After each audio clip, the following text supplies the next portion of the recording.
Hey guys, welcome to another Lunchtime review.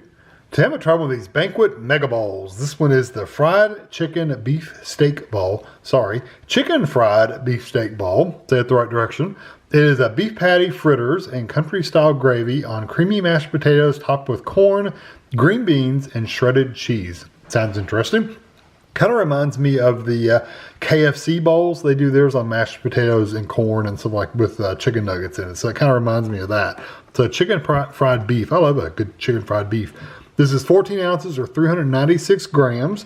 We bought this at Kroger. It was $3.49, which is really cheap for a big bowl. 540 calories for the entire bowl. Yeah, and you sprinkle with green beans, seasoned and breaded steak bites. Looks really good. Okay, so proudly made in the USA. They do have oven directions if you want to do it in the oven. Of course, we don't do it in the oven, but they do have directions if you want to do it in the oven. It's fine. So the microwave, we're going to microwave on high for 4 minutes. No need to vent. Stir, replace film, and then do an additional 2.5 to 3. I'll probably just do the 2.5. And make sure it's cooked thoroughly because you got thermometers at work always to check your temperature, right? Right? You got thermometers at work? Stick it in your food, make sure it's hot enough? No. It'd be like going out to eat and ordering something from a restaurant and making sure it's hot enough. Nobody does that. Okay, so it looks like there's 1, 2, 3, 4, 5. Looks like there's 6 chickens, pieces of chicken, and lots of mashed potatoes and gravy. So I'm gonna get this in the microwave. I'll be back when it comes out. Okay, so here it is out of the microwave. I haven't stirred it since I got it out. The bad thing about stirring it up is you're gonna stir all these chicken bites. I tried to keep them on top and I couldn't.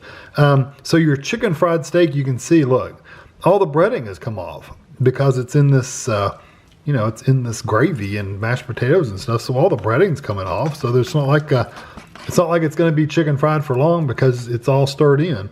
So I wonder. Let me look on the oven.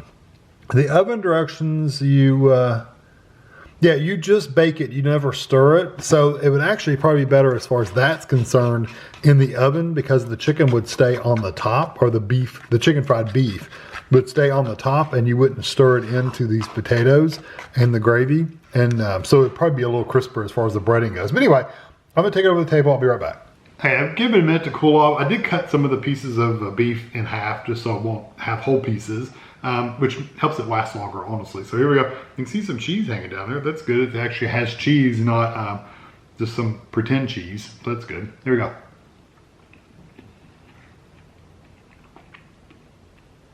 So I did get a green bean, a piece or two of corn in that one as well. The green beans are those blanched green beans, so they're really crunchy, almost to the point of being raw.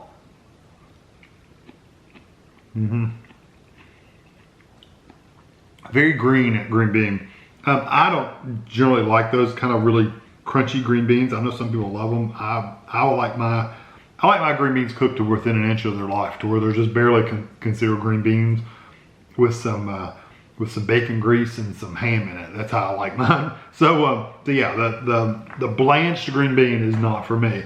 But if you mix it with everything else, it's okay. It's still very crunchy, but you don't taste that really green bean flavor. I like the texture of everything though. It's a very creamy texture as far as the potatoes and the gravy and stuff goes.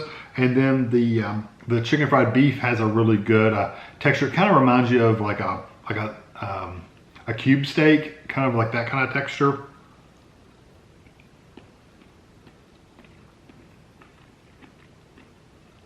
Actually, I wouldn't be surprised if that's not their Salisbury steak, because it does have a processed texture like a Salisbury steak does. It's very tender.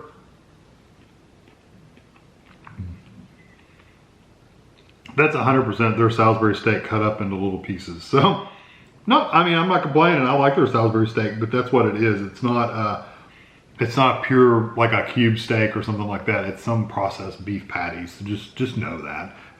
But I don't mind the texture. It's very kind of has. If you've ever had their Salisbury steak, you know what I'm talking about. It's kind of got a chewy texture to it, and it's a little dense, kind of like meatloaf, but it doesn't have all the filler in it like it doesn't have the binder in it like bread or whatever to bind it together and make it a little softer. This is more dense and chewy than that. Like I said, if you ever had their Salisbury steak, you know exactly what I'm talking about. That's what that is.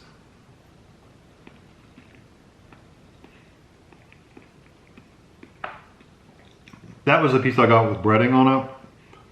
Like I said, the breading really it mostly came off when I stirred it up the first time. So if you do it in the oven, it won't come off. It'll stay, for the most part, on the top, on the actual piece of beef, because the beef pieces were all kind of sitting on top. And if you put it in the oven, you're not stirring it, so it's going to stay that crispy texture on top. When you do it in the microwave, you're going to stir it up, and it's just all going to fall off. So there's nothing you can do about it. I didn't really taste a huge difference between the breading on it and breading not on it, because I think it's just got so much other stuff going on.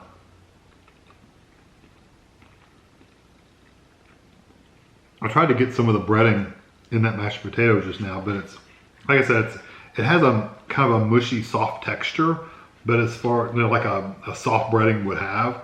But I'm trying to cut this one in half. But I really don't taste like seasonings or something in there.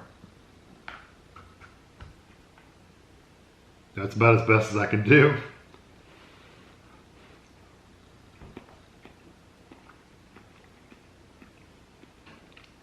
Yeah, I can't taste any seasonings. Like from the looks of it, it looks like it's got a lot of like peppers and seasonings and stuff in it, and you just don't get that. It's kind of lost. Overall, I like it. I like the textures. The textures are nice. The potatoes, like I said, are very creamy. I don't really taste the cheese. The cheese could be not in there at all. You don't get the texture of the cheese. You don't get a flavor of cheese. The cheese is lost completely. You do get a potato, the mashed potato flavor. You do get the gravy flavor, so the white gravy, you do get that. You taste the flavor of the green beans and the corn when you get pieces of it, but there's not a lot in there. They could have really, to be honest with you, I really wish they'd put more corn in it. I like corn anyway, and they didn't put a lot in there. In the picture, they show a ton of corn in there, but it doesn't have much corn at all. And the green beans, like I said, you really taste those because they're very green, strong green flavor. So I'm glad they didn't put a lot of those in there. And the meat itself, the texture of the meat is fine. It's just like I said, the Salisbury steak texture. So texture-wise, they're okay. My only complaint is the green beans are very, very crunchy. And I wish there was some way they could have kept the breading on the chicken fried beef. That would have been nice to have that crispy breading. But again, try in the oven, you might have better experience.